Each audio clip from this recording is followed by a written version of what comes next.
Bueno, Alberto, ¿cuándo se fue de la Argentina definitivamente? ¿Cuántos años hace? ¿Cuántos años? Definitivamente me fui en el 69. Pero en realidad me fui varias veces, porque me fui cuando cumplí unos pocos meses, mi padre era embajador. Nos fuimos hasta que yo tenía 8 años, volvimos a Argentina, aprendí español en aquel momento. Vivieron en Israel, ¿no es cierto? Sí, mi padre estuvo como embajador en Israel. Fue ahí que aprendí inglés, alemán y empecé mi primera biblioteca. ¿Ya esa edad?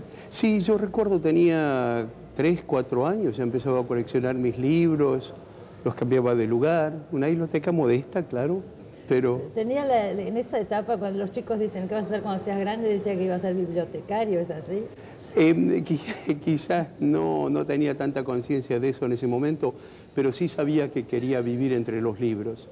Los libros eran el lugar que para mí era mi casa, porque un chico que tiene que viajar, que ve gente distinta, que cambia de lugar, necesita un punto fijo, y para mí ese punto fijo eran los libros. Yo volvía a casa a la noche y sabía que yo podía abrir mis libros y que ahí el mismo cuento estaba en el mismo lugar con la misma ilustración. Y eso le da a uno una cierta seguridad. De todas maneras, la escuela secundaria la hizo acá, en el Nacional Buenos Aires. Por supuesto.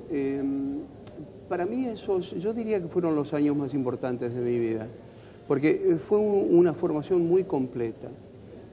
Yo sé que para muchos compañeros no tuvieron la misma experiencia, pero para mí fue realmente una formación universitaria y universal. Yo no sé si aprendí mucho después del Colegio Nacional de Buenos Aires. También convengamos en que era otra época del país, eran los años 60. Sí. Había un interés por la cultura, sí, que no sé si hoy usted lo encuentra al venir. Vamos a ver, yo diría que la dictadura militar, que destruyó tantas cosas, destruyó también el sentimiento de que la cultura estaba en el centro de nuestra sociedad.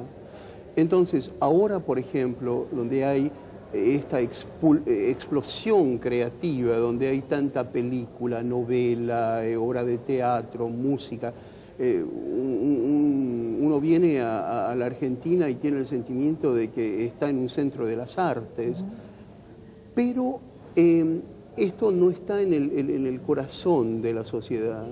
Tengo la impresión de que tenemos que hacer un esfuerzo para recuperar esa idea de que ser civilizados es algo central y que no es solamente el hecho de comer con tenedor y cuchillo, sino también tener un sentido profundo de la honestidad, de la justicia y de la importancia del acto creativo. Ahora, Alberto, su libro Una historia de la lectura fue bestseller en todo el mundo. Si decimos la gente no lee o lee fácil, ¿por qué piensa usted que ese libro convocó tanto, no es cierto? Yo creo que somos una sociedad secreta de lectores. Es inmensa, es internacional, y en cada país están los lectores que de un modo privado, íntimo, leen y que de pronto descubren que tenemos una historia común. A mí lo que me emocionó mucho al ver ese libro, se tradujo en 32 países, ver que en Corea, en Finlandia, la gente reaccionaba de la misma manera. Tenían su libro preferido, tenían su momento en el cual descubren que hay un libro escrito para ellos, coleccionan libros de una cierta manera, en fin. Lo que yo traté de armar en una historia de la lectura, que no es la historia de la lectura, era la historia de la lectura para cada uno de ellos. Eso es muy emocionante. Es notable, ¿no? Sí. Y ahora, el último que salió en la Argentina es la Biblioteca de Noche, Cierto. Donde usted habla de bibliotecas, no como lugares donde se guardan libros, sino espacios simbólicos, Sí. de preservación de la memoria, de Sí. preservación de los sueños también. Sí, absolutamente. Yo creo que la biblioteca es una concretización de nuestro inconsciente. En algún momento se quiso hacer un monumento al Holocausto en Berlín, y una de las propuestas fue una biblioteca que tenía las ventajas de ser una memoria viva. Desgraciadamente no aceptaron ese proyecto. Pero es cierto que una biblioteca es el reflejo más íntimo, más fuerte y más completo de la identidad o personal del lector que la ha montado o de la sociedad que representa. Una biblioteca nacional debe ser a la imagen de la identidad nacional. Acá todavía se discute en la Argentina con respecto a la Biblioteca Nacional. Sí, desgraciadamente, pero eso tiene algo que ver, me parece, con esta identidad casi destruida que tenemos nuevamente a causa de la dictadura militar, que tantos estragos hizo. También destruyó los fundamentos de quienes somos, ¿no? Si somos capaces de tales horrores, entonces ¿quiénes somos verdaderamente?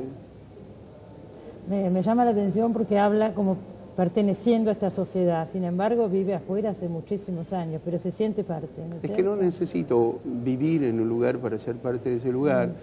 Yo soy un escritor canadiense, nacido en Argentina, que vive en Francia.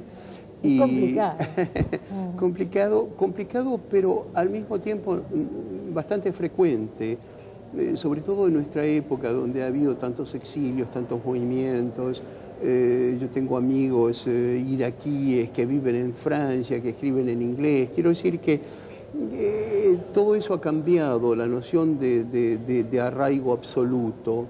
Y en mi caso, bueno, sobre todo gracias, yo pienso, a mi educación, soy argentino en una parte muy profunda de mi conciencia. Y eso lo seré en todo lugar, eso no importa que viva aquí o que viva en otra parte. ¿Por qué se mudó de Canadá a Francia? Mire, por una cuestión práctica. Canadá es el país que yo siento tiene la sociedad a la cual yo quiero pertenecer, pero mis hijos ya se habían crecido, se habían ido, y yo quería un lugar para instalar mi biblioteca. Que es enorme, son 50.000 volúmenes. 35.000. Ajá. Ya se va inflando y ya se dicen 50. Sí, en la imaginación crece. Sí. Pero ya 35.000 son muchos. Y en Canadá simplemente yo no podía permitirme una casa, un espacio suficientemente grande. Hay lugares, pero yo no manejo, bueno, era complicado. Y por casualidad descubrí en un pueblito perdido de Francia un presbiterio que tenía un establo de piedra que había sido demolido hace unos años, pero que pude reconstruir. Y allí instalé la biblioteca. ¿Y vive ahí? Allí vivo. Bastante aislado, ¿no es cierto? Aislado porque tiene un muro de piedra en torno al jardín, aislado porque no tengo internet, no tengo email, aislado porque hay un solo teléfono en la casa y no lo contesto más que una vez por día y a veces dos. Y me he acostumbrado a ese silencio.